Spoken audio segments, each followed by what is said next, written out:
सलोनी की दादी हमेशा उससे यही कहती कि बेटी और बहू दोनों में फ़र्क रखना चाहिए।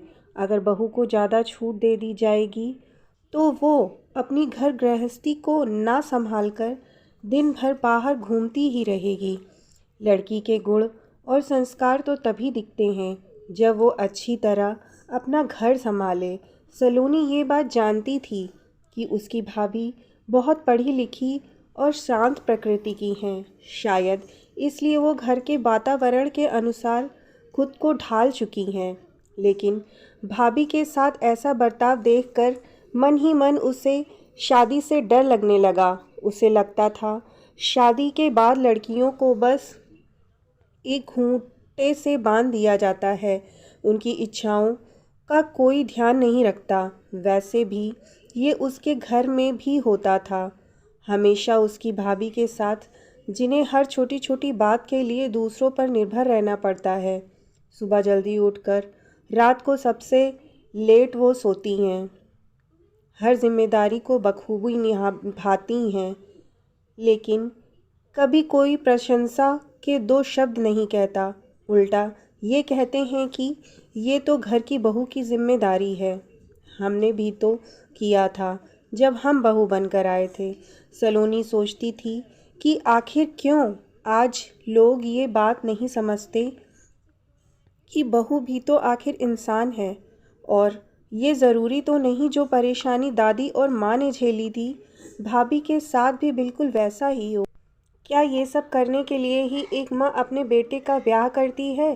कहते हैं कि एक औरत की सबसे बड़ी दुश्मन दूसरी औरत होती है, और उसे अपने घर में ही ये देखने को मिलता था कि किस प्रकार उसकी दादी और माँ उसकी भाभी के साथ रूखा व्यवहार रखती हैं। कभी कभी मन में ये ख्याल आता है कि अगर किसी दिन परेशान होकर भाभी भैया को लेकर घर से अलग हुई तो उसकी दादी माँ पिताजी का क्या होगा, क्योंकि उस भाई की घर में अकेला मर्द कमाने वाला है। सलोनी अपनी भाभी को बहुत चाहती थी।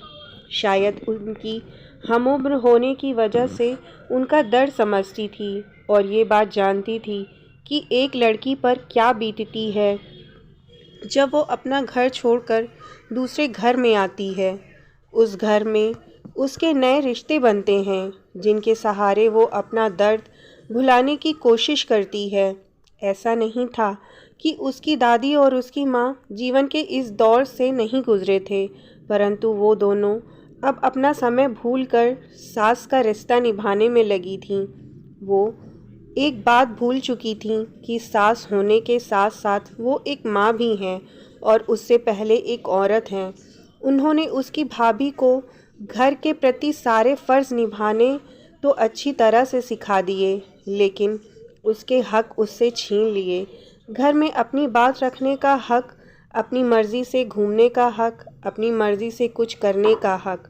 हर छोटी से छोटी बात को उसे घर वालों की इजाज़त लेकर ही करना होता था, और उसको भी उन्होंने कभी बड़ों के प्रति सम्मान तो कभी कर्तव्यों का नाम दे दिया। सलोनी ने सोच लिया था कि वो शादी करके दूसरे घर नहीं जाएगी, नहीं तो उसका जीवन भी फ़र्ज़ निभाते निभाते और दूसरों को खुश रखते रखते ही चला जाएगा।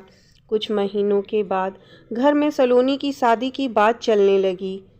एक दो रिश्तों को तो उसने बहाने से मना कर दिया, लेकिन इस बार जो रिश्ते वाले आ रहे थे, जब वो उनके लिए भी मना करने लगी तो उसके पापा ने पूछा आखिर क्यों उसे शादी से डर लगता है। अभी तो वो बड़ी हो गई है और उम्र भी शादी के लायक है। तब सलोनी ने अपने पापा से कहा, पापा क्या बहू होना अपराध है?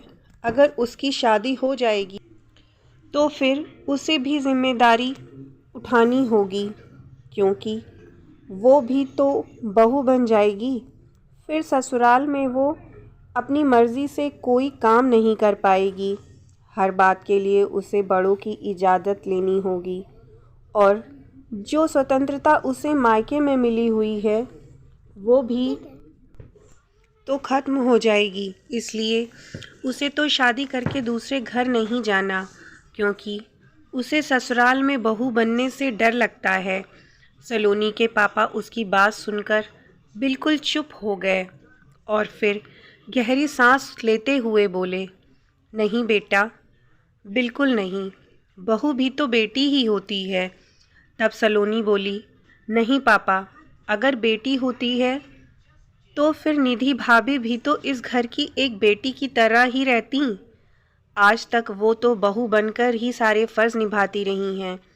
कहने को तो आप भी उन्हें बेटी बनाकर इस घर लाए थे, लेकिन उन्हें वो हक कभी नहीं दिया। आज तक वो अपनी हर जिम्मेदारी बखूबी निभा रही हैं, लेकिन क्या कभी किसी ने उनकी खुशियों के बारे में सोचा है? क्या आप उनसे वैसे ही व्यवहार करते हैं जैसा आप मेरे और दीदी के साथ करते हैं? सिर्फ कहने से ही तो बहू बेटी नहीं बन जाती ना पापा।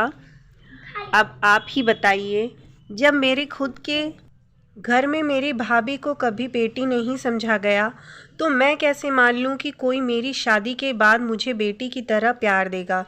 सलोनी के पापा ने जब उसके मुंह से ये सब सुना तो एक बार तो उन्हें बहुत बुरा लगा, लेकिन बाद में उन्हें अपनी गलती समझ में आई कि सलोनी सही तो कह रही है। जैसे आज वो देख रही है, कल आगे वैसा व्यवहार उसके साथ भी होगा। और ये बात भी तो सही है। हम बहू से अपेक्षा रखते हैं कि ससुराल में आने के बाद वो अपनी मायके की तुलना में ससुराल को ज़्यादा महत्व दे, तो फिर हमारा भी तो फ़र्ज़ बनता है कि बहू को इतना प्यार दें और अपनापन दें कि वो ससुराल में ही अपना मायका ढूंढ ले, ताकि एक बेटी को कभी ससुराल के नाम से डर ना लगे।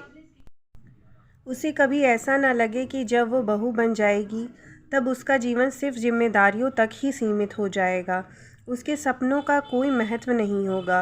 अगर हम बहू को बेटी कहकर लाते हैं तो उसे वो हक भी दें कि कभी उसे ये महसूस ही ना हो कि बहू होना अपराध है।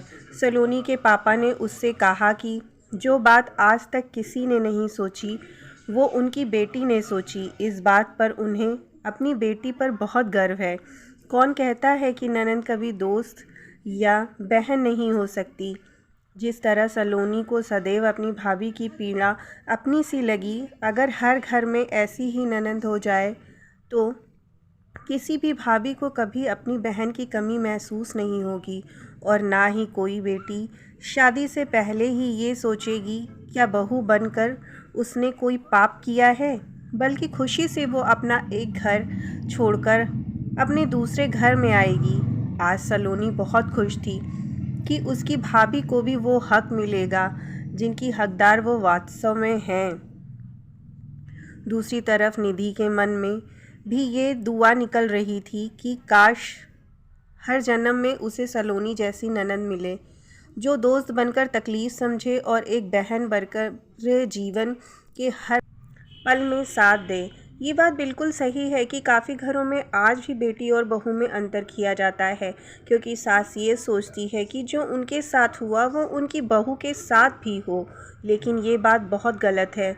अब ज़माना बदल रहा है तो हमें भी अपनी सोच को बदलना चाहिए, और जिस बात से कुछ अच्छा हो आखिर उसे अपनाने में क्या बुराई है।